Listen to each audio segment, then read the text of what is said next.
उसका 21वां अध्याय 6 पद से 11 पद को देखेंगे। Matthew chapter 21 versus 6 to 11। चेलों ने जाकर जैसा यीशु ने उनसे कहा था वैसा ही किया जी और गदही और बच्चे को लाकर उन पर अपने कपड़े डाले जी और वो उन पर बैठ गया। तब बहुत से लोगों ने अपने कपड़े मार्ग में बिछाए जी और अन्य लोगों ने पेड़ों से डालियां काट कर मार्ग में बिछाई। जी जो भीड़ आगे आगे जाती और पीछे पीछे चली आती थी पुकार पुकार कर कहती थी, जी दाऊद के संतान को होशन्ना, हाँ धन्य है वो जो प्रभु के नाम से आता है, आकाश में होशन्ना। जब उसने यरूशलेम में प्रवेश किया जी तो सारे नगर में हलचल मच गई हाँ और लोग कहने लगे, ये कौन है? लोगों जी ने कहा, ये गलील के नासरत का भविष्यद्वक्ता यीशु है। Amen and amen.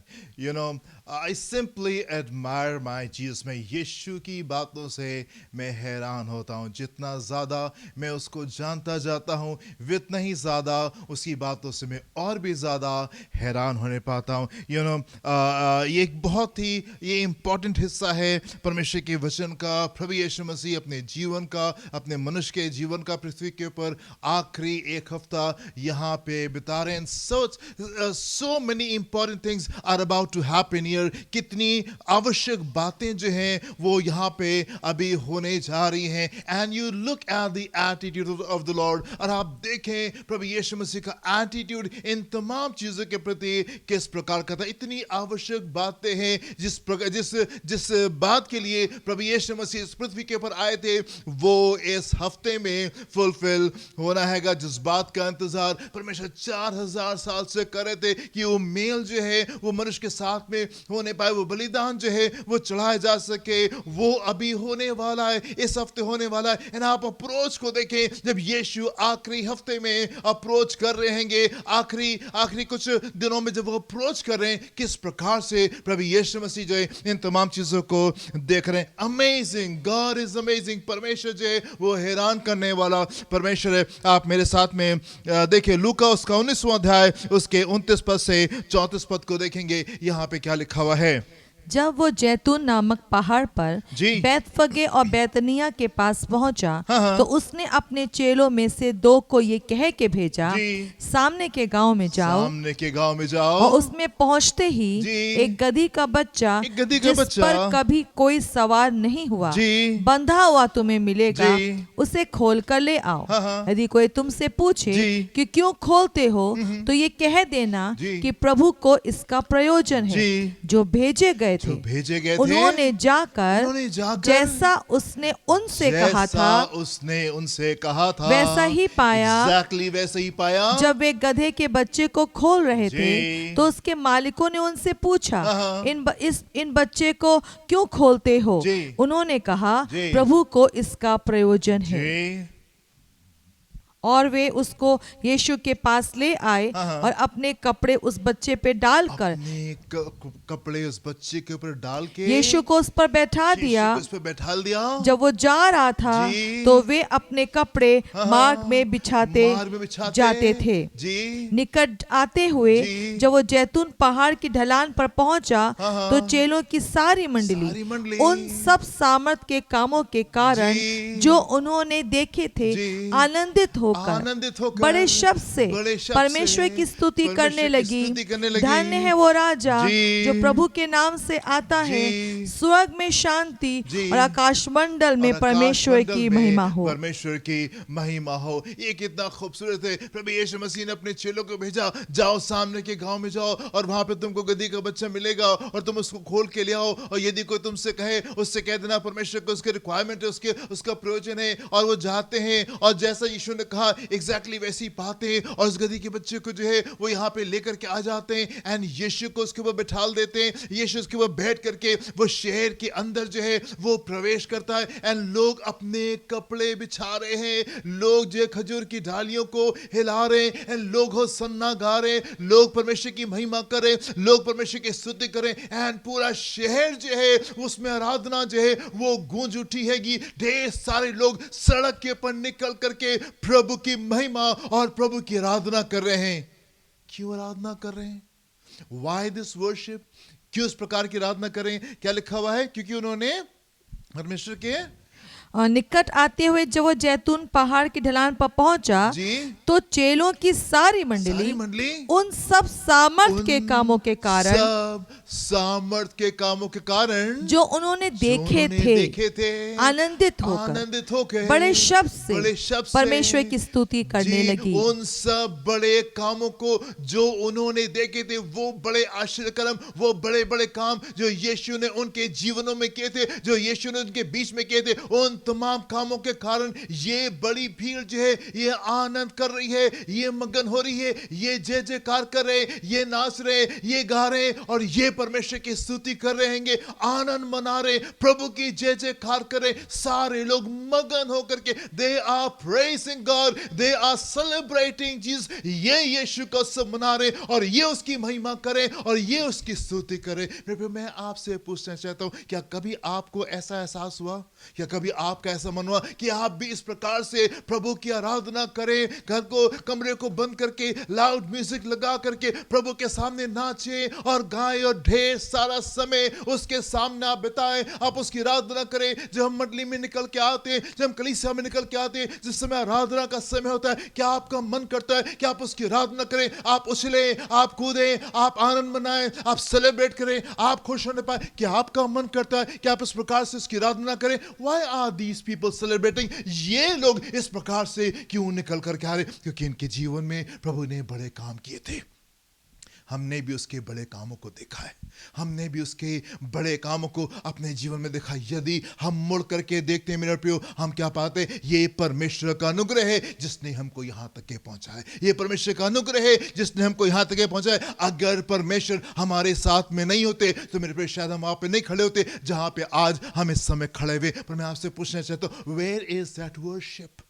वो आराधना कहाँ है जो उसके योग्य है? वो आदर कहाँ है जिसके वो योग्य है? वो प्रेम कहाँ है जिसके वो योग्य है? वो धन्यवाद कहाँ है जिसके वो योग्य है? यहाँ पे चेलों की बड़ी भीड़, यानी ये पूरा शहर जो है ये निकल करके आ गया है। गधी के बच्चे के ऊपर परमेश्वर को, यीशु मसीह को बैठा दिया है। यीशु मसीह आगे आगे जा रहे, लोग कपड़े बिछा रहे, लोग खजूर की डालियों को आकर कहला रहे एंड जय जयकार करे। पूरा शहर जो यीशु की महिमा से ये गूंज गया है। मैं आपसे पूछना चाहता हूं, वेयर इज दैट वर्शिप? आपकी आराधना कहां है? आपकी मोहब्बत कहां है? वो आदर जिसके योग्य यीशु है वो कहां है? क्या आपका मन करता है कि आप ऐसे उछलें? क्या आपका मन करता है कि आप नाचें और आप गाएं और आप उत्सव मनाएं उन कार्यों के द्वारा जो यीशु ने आपके जीवन में किए? आप मेरे साथ में एक पद को देखिए, दूसरा शमूएल उसका 6 अध्याय 13 पद से और 16 पद को देखेंगे। यहां पे क्या लिखा हुआ है? दाऊद के बारे में कुछ मेंशन यहाँ पढ़े, क्या लिखा हुआ है? जब यहोवा का संदूक उठाने वाले 6 कदम चल चुके, तब दाऊद ने एक बैल और एक पाला पोसा हुआ बछड़ा बलि कराया और दाऊद सनी का एपोद कमर में कसे हुए यहोवा के सम्मुख तन मन से नाचता रहा। यूं दाऊद और इसराइल का समस्त घराना यहोवा के संदूक को जयकार करते और नरसिंगा फूंकते हुए ले चले। दाऊद और इसराइल के तमाम लोग जो हैं वो परमेश्वर के संदूक को लेकर के दाऊद के नगर में लेकर के आ रहे हैं एंड दे आर सेलिब्रेटिंग। ये उत्सव मना रहे हैं, ये नाच रहे हैं, ये गा रहे हैं, ये उछल रहे हैं, ये कूद रहे हैं, ये नरसिंगे बजा रहे हैं, ये प्रभु की महिमा पूरे मार्ग में ये प्रभु की महिमा कर रहे हैं। Such an amazing thing. ये कितने हैरान करने वाली बात है। लोग खुल करके बाहर निकल करके आ रहे हैं और वो उत्सव मना रहे हैं। मेरे प्रियो, क्या आपका मन करता है कि आप इस तरीके से निकल के आए और आप इस तरीके से परमेश्वर का उत्सव मनाएं? आप एक और पद को मेरे साथ में देखें, निर्गमन उसका 15 अध्याय 20 और 21 पद को देखें। यहां पे क्या लिखा हुआ है? ये वो टाइम है जिस समय इस्राएल जो लाल समुद्र को पार करता है। एंड लाल समुद्र में क्या होता है? इस्राएल तो पार होकर के चला जाता है, बाकी जब फिरौन की फौजें पीछे से आती है, पानी आता है और उन सबको आकर के डुबो देता है और वो सब आकर के मर जाते। परमेश्वर ने मूसा से कहा था, जिन मिस्रियों को तुम आज देखते हो इनको दोबारा नहीं देखोगे। परमेश्वर एक बड़े छुटकारे में इस्राएल को लेकर के जाते हैं और फिर इस्राएल किस प्रकार से रिस्पॉन्ड कर रहा है, देखिए क्या लिखा हुआ यहाँ पे जी 20 और 21 पद। तब हारून की बहन मरियम नाम नबिया के हाथ में, जी जो नबिया भी थी, डफ लिया डफ लिया और सब स्त्रियां और सब स्त्रियां डफ डफ लिए नाचती हुई उसके पीछे हो ली नाचती हुई उसके पीछे होली और मरियम उनके साथ उनके ये साथ टेक गाती गई, जी यहोवा का गीत गाओ यहोवा का गीत गाओ क्योंकि वो महाप्रतापी ठहरा है, प्रतापी ठहरा है। घोड़ों समेत सवारों को जी, उसने समुद्र में फेंक दिया है। समुद्र में फेंक दिया। एक बड़ा छुटकारा इस्राएल में निकल करके आया। इस्राएल इतने सालों से गुलामी में था, और ना सिर्फ गुलामी से परमेश्वर ने इनको आजाद किया, लेकिन उसने मिस्र के लोगों को एक बिफिटिंग रिप्लाई दिया, एक बिल्कुल सही उत्तर उनको प्रभु ने दिया। एंड सारे ये जो लोग जो इस्राएल के पीछे आ रहे थे, मिस्र के लोग जो थे, ये नदी ये समुद्र में ये डूब जाते, एंड पूरा इस्राएल जो है ये लाल समुद्र से पार हो जाता। एक बड़ी विजय परमेश्वर ने इनको दी। And what are these people doing? And ये परमेश्वर के लोग यहाँ पे क्या कर रहे हैं? ये सेलिब्रेट कर रहे हैं, ये उत्सव मना रहे हैं, ये आराधना कर रहे हैं, ये महिमा कर रहे हैं। डफ को उठाया मरियम ने, जो कि भविष्यवक्ता भी थी, और डफ को बजाती हुई सारी स्त्रियां उसके साथ में नाचती हुई प्रभु की महिमा करते हुए ये आगे निकल करके जा रहे। मैं आपसे पूछना चाहता हूं, आपकी आराधना कहाँ है? क्या आपका मन करता है कि आप अपने परमेश्वर की महिमा करें, जिसने आपको छुटकारा दिया, जिसने आपको जीवन दिया, जिसने आपके जीवन में बड़े काम किए? क्या आपका मन करता है कि आप इस प्रकार से निकल करके आए? इस्राएल के लोग, यरूशलेम के लोग, इन्होंने क्या किया? यीशु को गधी के बच्चे को बैठाया और यीशु मसीह आगे जा रहे। लोग अपने कपड़े बिछा रहे, लोग खजूर की डालियां वहां पे फहरा रहे, वहां पे हिला रहे, एंड दे आर सेलिब्रेटिंग। ये उत्सव मना रहे, ये खुश हो रहे, ये आराधना करें, ये मगन हो रहे। क्यों? क्योंकि इनके बीच में प्रभु ने बड़े बड़े काम किए थे। मैं आपसे कहना चाहता हूं, इन्होंने उस यीशु को जाना था जो कि चंगा करता था। उन्होंने उस यीशु को जाना था जो कि छुटकारा देता था। उन्होंने उस यीशु को नहीं जाना था जो कि उद्धार करता परमेश्वर था। सिर्फ उनको चंगाई मिली थी, सिर्फ उनको छुटकारा मिला था, और इस बात में वो आराधना करें, इस बात में वो मगन है और वो परमेश्वर को सेलिब्रेट करें। हम तो यीशु को उनसे कहीं बेहतर तरीके से जानते हैं। हम तो यीशु को उनसे कहीं बेहतर तरीके से जानते हैं। हम जानते हैं उस यीशु को जिसने हमारे लिए क्रूस के ऊपर चढ़ करके अपने आप को बलिदान किया। हम उस यीशु को जानते हैं जिसके हाथों में कीलें ठोकी गई, जिसके पैरों में कीलें ठोकी गई, जिसके सर के ऊपर कांटों का ताज था, जो 6 घंटे क्रूस के ऊपर लटक करके उसकी मृत्यु होने पाए। लोग उसका ठट्टा कर रहे थे, लोग उसका मजाक कर रहे थे, लोग उसका तमाशा बना रहे थे, पर उसने उन तमाम चीजों को सफर किया। लोगों ने उसकी दाढ़ी नोची, लोगों ने उसके ऊपर थूका, लेकिन he suffered it all। वो सब कुछ उसको बर्दाश्त कर रहा था। हम उस यीशु को जानते जो कि उद्धार करता परमेश्वर। हम उस यीशु को जानते हैं जो कि जिस समय क्रूस के ऊपर बलिदान हुआ, क्या हुआ? मंदिर का पर्दा जो था वो फट गया। वो दूरी जो कि परमेश्वर में और मनुष्य के बीच में थी वो खत्म होने पाए। हम उस यीशु को जानते, हम उस यीशु को जानते जो कि 30 दिन मृतकों में से जीवित होने पाया और आज जीवित परमेश्वर। हम उस यीशु को जानते जिसने हमसे वादा किया पवित्र आत्मा का। यीशु मसीह के पुनरुत्थान के 50वें दिन पवित्र आत्मा का अभिषेक दिया, वो संसार के ऊपर आने पाया। हम उस यीशु को जानते जिसके स्पर्श को अपने जीवन में हमने महसूस किया, जिसकी आवाज को हमने कई बार सुना है, जिसकी गाइडेंस को, जिसकी रहनुमाई को अपने जीवन में हम कई बार महसूस करते। ये तमाम बातों को नहीं जानते थे ये इस्राएल के लोग जो आराधना करें, जो अपने कपड़े बिछा रहे, जो खजूर की डालियों को हिला रहे, जो जय जयकार करे, पूरा यरूशलेम जो आराधना से गूंज उठाएगा। ये तो उस यीशु को जानते थे जो कि चंगा करने वाला परमेश्वर था, जो कि छुटकारा देने वाला परमेश्वर था, वो जो कि मृत्यु को जीवित कर देता था। वो उस परमेश्वर को जानते थे। हम उस परमेश्वर को जानते, हम उस यीशु को जानते जिसने हमारे सारे पापों को क्षमा कर दिया। ना सिर्फ हमको चंगाई दी,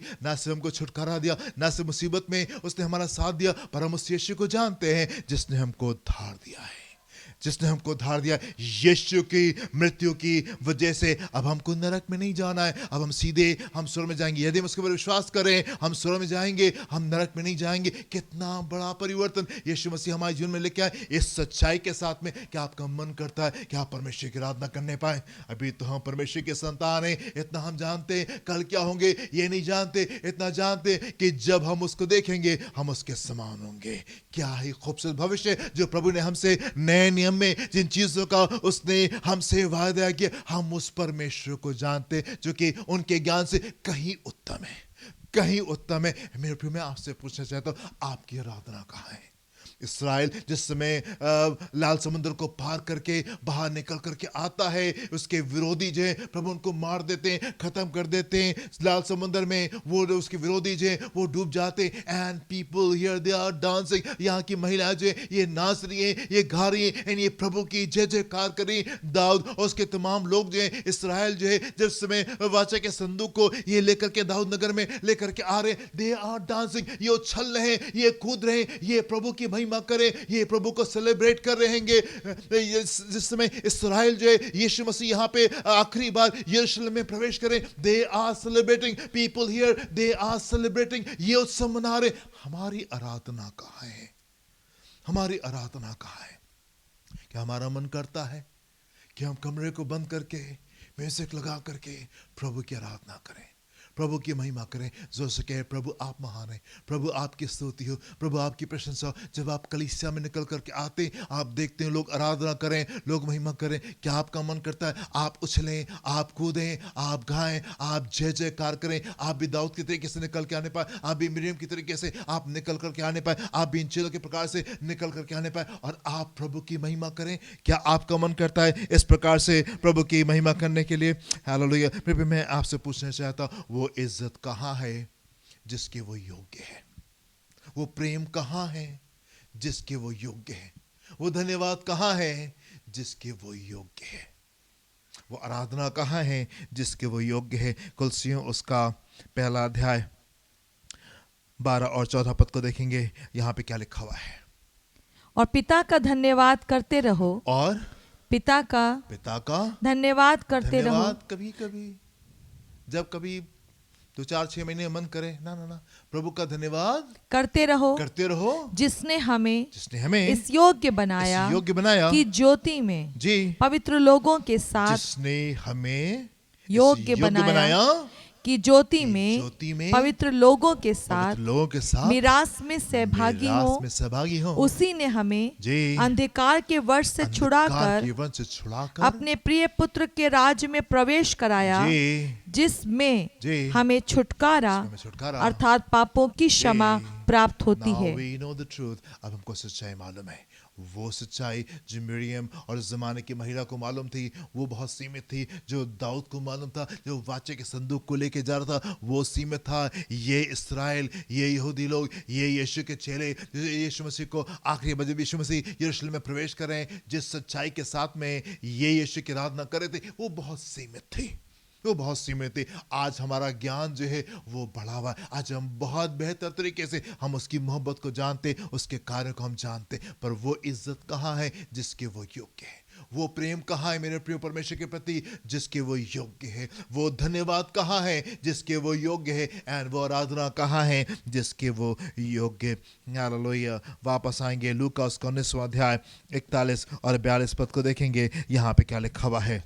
जब वो निकट आया जी तो नगर को देखकर उस पर रोया जी और कहा क्या ही भला होता कि तू हाँ तू ही इसी दिन में कुशल की बातें जानता, परंतु अब वे तेरी आंखों से छिप गई हैं। ये पीपल आर सेलिब्रेटिंग, लोग उत्सव मना रहे हैं। पूरा यरूशलेम जो है यीशु की आराधना से गूंज गया हैगा। फरीसी जो है वो आके कहते हैं यीशु से कि यीशु अपने चेलों से बोलो बस करें, ये कितना हल्ला कर रहे हैं, they are making a lot of noise, ये तो बहुत शोर मचा रहे हैं, इनसे कहो चुप हो जाओ। यीशु ने कहा कि अगर ये चुप हो जाएंगे तो पत्थर जो है वो चिल्ला उठेंगे। बड़े शान से प्रभु यीशु मसीह जो है वो यरूशलेम में प्रवेश कर रहे हैं। ढेर सारे लोग जो है उत्सव को मना रहे हैं। एंड जब वो यरूशलेम को के अंदर आ रहा है तो यहाँ पे लिखा हुआ है यीशु उसको देख करके रो रहे हैं। एक बड़ी भीड़ जो यीशु मसीह की आराधना कर रही है, उसमें से कुछ लोगों को देख करके यीशु रो रहे हैं। यरूशलेम को देख करके यीशु जो है और वो रो रहे हैं। और वो क्या कह रहे हैं? भला होता कि तुम कुशल की बातें जानता। क्या लिखा है फिर से पढ़े? क्या ही भला होता कि तू हाँ तू ही इसी दिन में कुशल की बातें जानता। Yes, the people are celebrating, लोग उत्सव मना रहे हैं, लोग नाच रहे हैं, लोग गा रहे हैं। परमेश्वर अभी खुश नहीं है। परमेश्वर भी खुश नहीं। ये स्पॉन्टेनियस वर्शिप जो होती है, ये स्पोरेडिक वर्शिप जो होती है, अचानक से एकदम से निकल के आगे हम आराधना करने लगे, हम उससे मना रहे, हम नाच रहे, हम गा रहे, हम उससे मना रहे। परमेश्वर सिर्फ उस आराधना से खुश नहीं है। कई बार हम आराधना कर रहे होते मेरे प्रियो, हम उसकी आराधना करते, हम उसकी महिमा कर रहे होते हैं, पर परमेश्वर कई बार उनसे खुश नहीं होते। कई बार हमको लगता है कि हम कलीसिया में आ रहे हैं, हम वचन को पढ़ते हैं, हम प्रार्थना कर रहे हैं, हम उसके पीछे चल रहे हैं, हम उसको दाना धन्यवाद दे रहे हैं, and God is very happy. नहीं मेरे प्रियो, परमेश्वर उन बातों से खुश नहीं है। परमेश्वर चाहते हैं कि हम उसके साथ में एक अच्छे रिश्ते में निकल करके आने पाए। योर वर्शिप इज गुड, आपकी आराधना अच्छी है, आपका वचन का पढ़ना एक अच्छी बात है, आपका दुआ करना एक अच्छी बात है, आपका कलीसिया में निकल करके आना, आपका शिक्षाओं को लेना, it is a good thing, ये एक अच्छी बात है। पर सिर्फ इतना काफी नहीं है। भला होता कि तू कुशल की बातें आज के दिन जान लेता। भला होता आप जान लेते वो क्या जरूरी है, वो स्टेप क्या जरूरी है। भला होता कि हम उन बातों को जान लेते। एंड जरूरी ये है कि आप अपने पापों को मान लें, आप अपने पापों को छोड़ दें और आप प्रभु के पीछे चलना शुरू करें। जरूरी है कि अपने पाप को मान लें, अपने पाप को छोड़ दें और आप उसके पीछे आप चलना शुरू करें। यूहन्ना उसका 3 अध्याय 16 और 19 पद को देखें। यहाँ पे क्या लिखा हुआ है? सिर्फ आपकी आराधना से वो खुश नहीं है, आप कलीसिया में आ गए इस बात से वो खुश नहीं है, आप उसके वचन को पढ़ते हैं इस बात से वो सिर्फ वो खुश नहीं है, आप कलीसिया में आकर के दान दशवंश देते हैं सिर्फ उससे वो खुश नहीं है। वो एक अच्छे रिश्ते को चाहता है, वो एक अच्छे रिश्ते को चाहता है। वो चाहता है कि आप अपने पापों को मान लें, उनको छोड़ दें और उसके पीछे आप धार्मिकता के साथ में आप चलने पाए। पढ़े क्या लिखा हुआ है लूका यूहन्ना 3:16 से 19 पद को देखें क्या लिखा हुआ है यहाँ पे। क्योंकि परमेश्वर ने जगत से ऐसा प्रेम रखा जी कि उसने अपना इकलौता पुत्र दे दिया, इकलौता पुत्र भी दे दिया, ताकि जो कोई उस पर विश्वास करे, जो कोई उस पर विश्वास करे, जो कोई उसकी आराधना करे, जो उसके सामने नाचे, जो उसके सामने गाए, जो उसकी स्तुति करे, जो अपने कपड़े बिछाए, जो खजूर की डालियां लाए, नहीं, ताकि जो कोई उसके पर विश्वास करे वो नष्ट ना हो, परंतु अनंत जीवन पाए। परमेश्वर ने अपने पुत्र को जगत में इसलिए नहीं भेजा कि जगत पर दंड की आज्ञा दे, आराधना करें, आप उसकी स्तुति करें, आप उसकी प्रशंसा करें, सिर्फ इस बात के लिए नहीं। जी क्या लिखा हुआ है? परंतु इसलिए कि जगत उसके द्वारा उद्धार पाए, जो यीशु मसीह संसार में सिर्फ इसलिए नहीं आए कि आप नाचें, आप गाएं, आप उससे मनाएं, आप सेलिब्रेट करें। प्रभु आपने मेरे जीवन में बड़े बड़े काम किए, आप कितने अच्छे परमेश्वर, कितने भले परमेश्वर। प्रभु यीशु मसीह संसार में सिर्फ इसलिए नहीं आए, वो इसलिए आए ताकि आप उद्धार को प्राप्त करने पाए, ताकि आप उद्धार को प्राप्त करने पाए। अगर आपने उद्धार को प्राप्त नहीं किया, आपका सेलिब्रेशन बेमायने है मेरे प्रियो। अगर आपने उद्धार को प्राप्त नहीं किया, ये नाचना, ये गाना, ये उत्सव मनाना, ये बेमायने। जी आगे पढ़ने क्या लिखा हुआ है? जो उस पर विश्वास करता है उस पर दंड की आज्ञा नहीं होती, परंतु जो उस पर विश्वास नहीं करता वो दोषी ठहर चुका, इसलिए कि उसने परमेश्वर के इकलौते पुत्र के नाम पर विश्वास नहीं किया। और दंड की आज्ञा का कारण ये है कि ज्योति जगत में आई है और मनुष्यों ने अंधकार को ज्योति से अधिक प्रिय जाना, क्योंकि उनके काम बुरे थे। यीशु मसीह आखिरी बार यरूशलेम में प्रवेश कर रहे हैं एंड पीपल आर सेलिब्रेटिंग। लोग जय जयकार कर रहे हैं, लोग उससे मना रहे हैं, लोग स्तुति कर रहे हैं, लोग प्रशंसा कर रहे हैं। एंड प्रभु यीशु मसीह जब यरूशलेम में प्रवेश कर रहे हैं, ही इज वीपिंग, वो आंसू से रो रहा है। और वो क्या यरूशलेम को देख के कहता है, वो उस भीड़ को जो कि बेमायने की आराधना कर रही है, जो कि सिर्फ आराधना में उसको देख करके, उसमें से बहुत से लोगों को देख करके वो रो रहा है। और वो कह रहा है, काश की ये कुशल की बातें जो तुम्हारे लिए जरूरी है, काश कि तुम इन बातों को जान लेते, काश कि तुम इन बातों को जान लेते, पर अब ये बातें तुमसे दूर है। Yes you are worshipping, yes आप आराधना कर रहे हो, यस आप स्तुति कर रहे हो, यस आप प्रशंसा कर रहे हो, पर वो जो जरूरी है, क्या आपने उन कामों को किया? क्या आपने उद्धार पाया? क्या आपने अपने पापों से मुंह मोड़ा? क्या आपने अपने पापों के लिए यीशु को सॉरी बोला? और क्या आपने अपने रिश्ते को परमेश्वर के साथ में ठीक किया? एंड क्या आप उसकी आज्ञाकारिता में उसके साथ में चल रहे हैं? मेरे प्रिय, अगर आपने उद्धार प्राप्त नहीं किया, मैं आपसे कहना चाहता हूँ आपका सेलिब्रेशन जो है वो बेमायने, आपका सेलिब्रेशन बेमायने। वापस हम आएंगे, देखेंगे लूका उसका 19वां अध्याय 29 पद को देखेंगे, 29-30 पद को देखेंगे, यहाँ पे क्या लिखा हुआ है। जब वो जैतून नामक पहाड़ पर जी बैतफगे और बैतनिया के पास पहुंचा, तो उसने अपने चेलों में से जी 2 को ये कह के भेजा, कह के भेजा, सामने के गांव में जाओ, सामने के गांव में जाओ, और उसमें पहुंचते और ही उसमें पहुंचते ही एक गधी का बच्चा जी जिस पर कभी कोई सवार नहीं हुआ हाँ, बंधा हुआ तुम्हें बंधा हुआ मिलेगा, तुमको मिलेगा, उसे खोल उसे कर खोल ले कर ले आओ। आओ। यदि कोई तुमसे यदि कोई पूछे तुमसे पूछे कि क्यों खोलते हो, क्यों खोलते हो, तो ये कह देना ये कह देना कि प्रभु को इसका प्रयोजन प्रभु है। को उसका प्रयोजन है। यीशु मसीह 33.5 साल इस पृथ्वी के ऊपर रहे, और 33.5 साल का भी ये समय जो है ये खत्म हो रहा है, आखिरी हफ्ता है प्रभु यीशु मसीह का। 3.5 साल की मिनिस्ट्री, 3.5 साल की सेवकाई, आखिरी हफ्ते में प्रभु यीशु मसीह इतने ढेर सारे चमत्कार दिखाए, इतने ढेर सारे आश्चर्यक्रम जो थे वो प्रभु ने दिखाए, इतनी ढेर सारी शिक्षाएं दी, इतनी ढेर सारी अद्भुत बातें जो थी वो प्रभु के मुंह से निकलने पाई। एंड येट, और फिर भी ये संसार प्रभु को जान नहीं पाया, प्रभु को पहचान नहीं पाया। ये फिर भी उन चीजों को जान नहीं पा रहे, पहचान नहीं पा रहे कि यीशु आखिर कहना क्या चाहते, प्रभु यीशु मसीह आखिर करना क्या चाहते। आखिरी बार यीशु मसीह यरूशलेम में प्रवेश करे, 33.5 साल बीत चुके, 3.5 साल मिनिस्ट्री के बीत चुके, and he is crying, he is not very happy. ये बड़ा खुश नहीं, वाओ मैंने इतने साल यहाँ रहा और इतने साल मैंने सेवकाई की, इतने ढेर सारे लोग मुझे जान गए, मेरी इच्छा को समझ गए, एंड आज वो सही डायरेक्शन में मूव करके आगे की ओर बढ़ रहे। नहीं, प्रभु यीशु मसीह जब इस पृथ्वी से जा रहे हैं आखिरी हफ्ते में, अभी भी उसका मन जो है वो दुखी है। लोग उसको जान नहीं पाए, लोग उसको पहचान नहीं पाए। एंड येट इन तमाम चीजों के बावजूद आप यीशु के एटीट्यूड को देखें, ही ऑलवेज लिव्ड गॉड, वो हमेशा परमेश्वर था, वो हमेशा परमेश्वर के तरीके से उसने अपने सफर को कंप्लीट किया।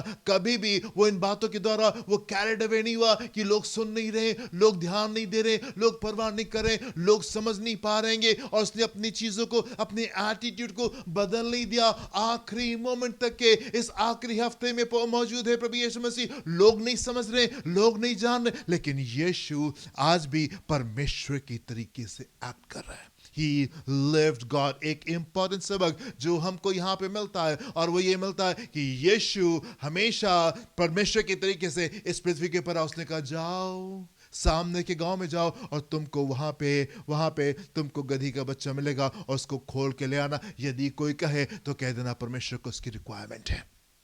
परमेश्वर ने उनके अविश्वास को देख के, परमेश्वर ने उनकी बातों को देख के कि ये समझ नहीं पा रहे हैं, ऐसा नहीं किया कि प्रभु ने रात में ही बोल दिया, अरे पतरस सुनो और यूहन्ना सुनो, कहीं से गधी का बच्चा जो है वो अरेंज कर लेना, तुम्हारे पास में हो तो उसको ले आना, उसको अरेंज कर लेना, और कल मुझे यरूशलेम में जाना है और मैं गधी के ऊपर बैठ करके चला जाऊंगा। प्रभु यीशु मसीह ने यहूदा श्रुत से ये नहीं कहा, देखो अकाउंट में कितने पैसे हैं और क्या हम गधे को एक हायर कर सकते हैं, 2 गधों को क्या हम हायर कर सकते हैं, ले आओ और उनके ऊपर बैठ करके हम चलेंगे और यरूशलेम में हम जाएंगे। और कल ऐसा नहीं, he lived God। सामने के गांव में जाओ, सामने के गांव में जाओ, और वहां पे तुमको गधी का बच्चा जो है बंधा मिलेगा, जिसके ऊपर कोई बैठा नहीं है, उसको मालूम है, ये वो सारी बातों को जानता है। He is God in absolute authority। वो परमेश्वर है जो कि पूरे अधिकार के साथ में ऑपरेट करता है। गधी का बच्चा मिलेगा, उसको खोल करके ले आना। यदि कोई तुमसे कहे तो ये बातें बोल देना। एंड जब चेले आगे जाते हैं, एग्जैक्टली जैसा प्रभु ने कहा था वही वहां पे होने पाता है, वही वहां पे होने पाता है। He lived God all the time। वो हमेशा परमेश्वर था। आप देखिए 39 और 40वें पद को देखें, यहां पे क्या लिखा हुआ है। तब भीड़ में से कुछ फरीसी जी उससे कहने लगे, हे गुरु, अपने चेलों को डांट। उसने उत्तर दिया, मैं तुमसे कहता हूँ, यदि ये चुप रहे तो पत्थर चिल्ला उठेंगे। प्रभु ने उनको जवाब दिया, यदि ये चुप हो जाएंगे तो पत्थर जो है ये मेरी आराधना करने लगेंगे। 33.5 साल बिताने के बाद, 3.5 साल सेवकाई करने के बाद, ढेर सारे आश्चर्यक्रम दिखाने के बाद में लोग अभी भी समझ नहीं पा रहे हैं, लोग अभी भी जान नहीं पा रहे, लोग अभी भी पहचान नहीं पा रहे, लोग अभी भी सही रिश्ते में परमेश्वर के साथ में निकल करके आ नहीं पा रहे। लेकिन आप देखें यीशु को, उसकी एटीट्यूड बदल नहीं गए, उसकी चीजें बदल नहीं गए। He always lived God, वो हमेशा परमेश्वर की तरीके से रहा। All the time, वो पूरे समय, जितने समय इस पृथ्वी के ऊपर था, वो हमेशा परमेश्वर के समान यहाँ पे रहने पाया। जब वो कुएं के पास में बैठ करके विश्राम कर रहा था और सामरी औरत आती है और प्रभु यीशु उससे कहते तुम मुझे पानी पिला, और वो उससे कहती तुम सामरी होकर के तुम मुझसे कैसे पानी मांग सकते हो? प्रभु कहते यदि तुम परमेश्वर के नियामतों को जानती और ये भी जानती कि कौन है जो तुझसे कहता है मुझे पानी पिला, और यदि तुम मुझसे मांगती तो मैं तुमको वो पानी देता जिसको पी के तुम फिर कभी प्यासी नहीं होती। He always lived God. वो हमेशा परमेश्वर की तरीके से अपने जीवन को संसार में बिताता था। लोगों की बातों से, लोगों के अनुभव से, लोगों की रिएक्शन से he was not carried away. वो बहाव में बह नहीं गया। He was always God. लाजर की कब्र के ऊपर जब पहुंचता है, वहां पे मार्था और मरियम निकल के आती हैं और वो कहती है प्रभु अगर आप यहाँ पे होते तो हमारा भाई अभी जीवित होता। एंड यीशु मसीह वहां पे कहते पुनरुत्थान और जीवन मैं हूं। I am the resurrection and I am the life. He always lived God. वो हमेशा परमेश्वर की तरीके से था। यार की जो बेटी थी, यार जो आराधनालय का सरदार था, जब उसकी बेटी मर गई, जब वो आता है यीशु से कहता है प्रभु चलिए और मेरी बेटी को छू लीजिए, वो बीमार है, आप छू लेंगे तो वो चंगी हो जाएगी। यीशु रास्ते में जा रहे थे और रास्ते में खबर आती है नहीं वो बेटी जो है मर गई, अब गुरु को तंग नहीं करो। प्रभु ने कहा नहीं वो मरी नहीं है, वो मरी नहीं है, वो सॉरी। यीशु मसीह यार के घर पहुंचते हैं और वहां पे रोना पीटना था, लोग रो रहे थे और बहुत हल्ला कर रहे थे। प्रभु यीशु मसीह ने कहा देखो वो मरी नहीं है, वो सो रही है। एंड लोग यीशु का मजाक बनाने लगे। यीशु मसीह अंदर कमरे में जाते हैं और उस बेटी का हाथ पकड़ के उसको खड़ा करते, उससे कहते तेरे तकोमी, और वो उठ करके वो खड़ी हो जाती है, उठ करके वो खड़ी हो जाती। He always lived God. वो हमेशा परमेश्वर था। लोग समझें लोग ना समझें, उसका मैसेज सामने तक के पहुंचे ना पहुंचे, उसके चेले कई बार चीजों को नहीं समझ पा रहे थे कि प्रभु यीशु मसीह क्या कह रहे हैं। एंड कई बार प्रभु यीशु मसीह कहते रहे आर यू स्टिल सो डल,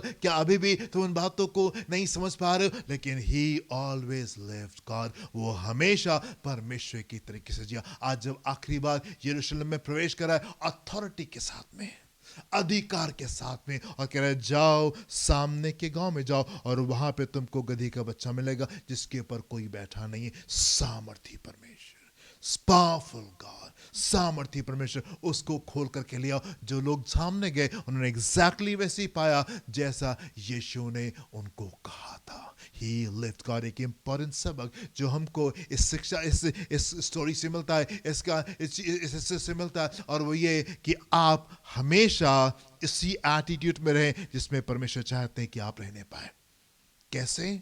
उसके बेटे बन करके और उसकी बेटी बन करके। जब आप संसार में रहते हैं, live as sons and daughters, आप बेटे और बेटी बन करके आप जीवन को व्यतीत करने पे, आप संसार के एक आम जन बन करके तमाम प्रेशर्स के नीचे, तमाम दबाव के नीचे आप अपने जीवन को ना व्यतीत करें। पर जब आप संसार में हैं, आप ये स्मरण करें वो आपका परमेश्वर है और आप उसके बच्चे हैं, वो आपका पिता है और आप उसके बच्चे। जब आप संसार में रहें, उसके बेटे और बेटी बन करके रहें। हो सकता है बहुत बार लोग आपकी बातों को नहीं समझ पाएंगे, लोगों के पल्ले नहीं पड़ेगा, आपके एटीट्यूड वो समझ नहीं पाएंगे, आपके तौर तरीके वो समझ नहीं पाएंगे। पर मैं आपसे कहना चाहता हूं जैसे वो हमेशा परमेश्वर था, ये सबक आप सीखें और आप भी हमेशा संसार में उसके बेटे और बेटी के तरीके से आप रहने पाए, बेटे और बेटी की तरीके से रहने पाए। आप देखें पहला सामुएल 17वां अध्याय 45 से 47 पद को देखें, यहाँ पे क्या लिखा हुआ है। दाऊद ने पलिश्ती से कहा तू तो तलवार और भाला और सांग लिए हुए मेरे पास आता है, परंतु मैं सेनाओं के यहोवा के नाम से तेरे पास आता हूँ जो इस्राएली सेना का परमेश्वर है, और उसी को तूने ललकारा है। आज के दिन यहोवा तुझको मेरे हाथ में कर देगा, यहोवा तुझको मेरे हाथ में कर देगा। दाऊद आज निडर क्यों है? दाऊद जो है वो उसके अंदर भय क्यों नहीं है? वो इतने हियाव के साथ में क्यों जा करके उस फिलिस्तीनी का सामना कर पा रहा है? और कहां से ये भाषा आ रही है, कहां से बातें आ रही हैं, ये एटीट्यूड जो आज दाऊद के पास में, ये कहां से? क्योंकि उसने हमेशा उसको अपना पिता के रूप में देखा और अपने आप को उसके बेटे के रूप में देखा। आगे पढ़े क्या लिखा हुआ है?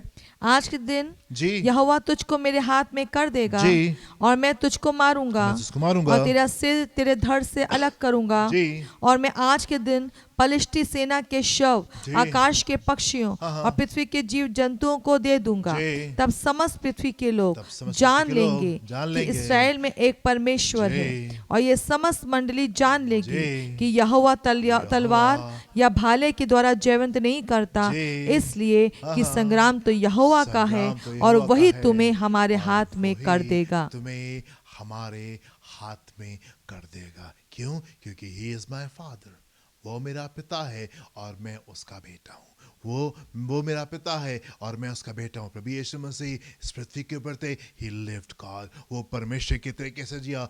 हम जो परमेश्वर के संतान हैं, संसार में जब रहते हैं, हम उसके बेटे और बेटी बन करके रहते। हम संसार को, हम तमाम चीज़ों को देख करके, हम उसके अनुसार चीज़ों को देख करके हमने अपने जीवन को व्यतीत नहीं कर रहे होते। हम अपने आप को परमेश्वर के बेटे और बेटी के रूप में देखते हैं, अपनी शक्ल आईने में देखते हैं और हम कहते हैं हम परमेश्वर के बेटे हैं और हम परमेश्वर की बेटियां हैं। अगर आप इस जीवन को एंजॉय करना चाहते, अगर आप इस जीवन को सामर्थ में आप जीना चाहते, look at yourself in the mirror, अपने आप को आईने में देखें और कहें मैं परमेश्वर का बेटा हूं और मैं परमेश्वर की बेटी हूं। मैं परमेश्वर के बेटा हूं, मैं परमेश्वर की बेटी हूं। भजन संहिता उसका 2 अध्याय 7 और 8 पद को देखें, दाऊद यहाँ पे क्या कह रहा है? मैं उस वचन का प्रचार और कह रहा करूंगा है, मैं उस वचन का प्रचार करूंगा जो यहोवा ने मुझसे कहा। यहोवा ने मुझसे कहा है। जो बात मुझसे परमेश्वर ने कही है, मैं उसको जीऊंगा। जो कुछ उसने मुझसे कहा है उसको डिक्लेयर करूंगा, उसकी घोषणा करूंगा और उसको जीऊंगा। मैं क्या कहा है परमेश्वर ने उसे? जी, तू मेरा पुत्र है, परमेश्वर ने कहा तू मेरा पुत्र है, आज तू मुझसे उत्पन्न आज हुआ, तू मुझसे उत्पन्न हुआ, मुझसे मांग मुझसे और मांग मैं जाति जाति के और लोगों को मैं जी तेरी संपत्ति होने के लिए जी और दूर दूर के देशों को जी तेरे निज भूमि बनने के लिए दे जी। दूंगा। दाऊद कह रहा है कि मैं उस वचन को डिक्लेयर करूंगा, मैं उस वचन का प्रचार करूंगा जो परमेश्वर ने मुझसे कहा। और उसने मुझसे क्या कहा? उसने मुझसे कहा तू मेरा पुत्र है, यू आर माई सन। मुझसे मांग और मैं तुझको दे दूंगा। इस एटीट्यूड के साथ में ये दाऊद जो है अपने जीवन को बिता रहा था। इस एटीट्यूड के साथ में परमेश्वर के लोग जो है अपने जीवन को बिताते। ही इज माई फादर, वो मेरा पिता है और हम उसके बच्चे। ये एटीट्यूड आपका होना चाहिए। यीशु मसीह इस पृथ्वी के ऊपर थे, ही लिव्ड गॉड, वो परमेश्वर के तरीके से पूरे समय रहे। लोग समझे नहीं समझे उसकी बातें, लोगों तक के जाएं नहीं जाएं, आखिरी हफ्ते में एंड येट अभी तक के लोग समझ नहीं पाए कि प्रभु यीशु मसीह इस पृथ्वी के ऊपर क्यों आए थे। आखिरी बार यरूशलेम में प्रवेश कर रहा है एंड ही इज वीपिंग, वो टीयर्स में। काश की तुम समझ जाते, काश की तुम समझ जाते कि शांति की बातें कहां से आती हैं तो तुम बचे रहते। पर अभी ये बातें तुमसे दूर है,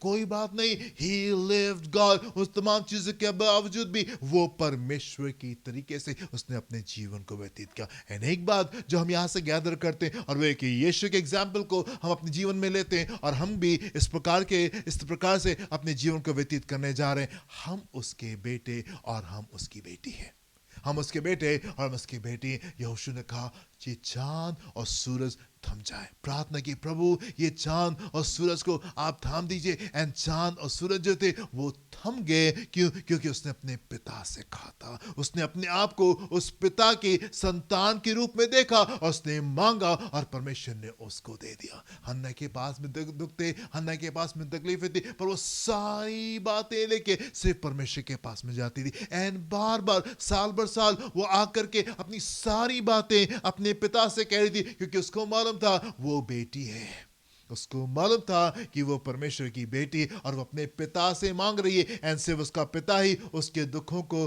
दूर कर सकता है, उसके सर को वो बुलंद कर सकता है। खूबसूरत जो शिक्षा हमको यहाँ से मिलती है, और वो ये मिलती है कि जबकि लोग यीशु को जान नहीं पाते, लोग यीशु को समझ नहीं पाते, लोगों के पल्ले नहीं पड़ रहा था कि प्रभु यीशु मसीह यहाँ पे क्यों है, उसके बावजूद भी उसका एटीट्यूड बदल नहीं गया, उसके तरीके बदल नहीं गए। ही ऑलवेज लिव्ड गॉड, वो हमेशा परमेश्वर के तरीके से जिया।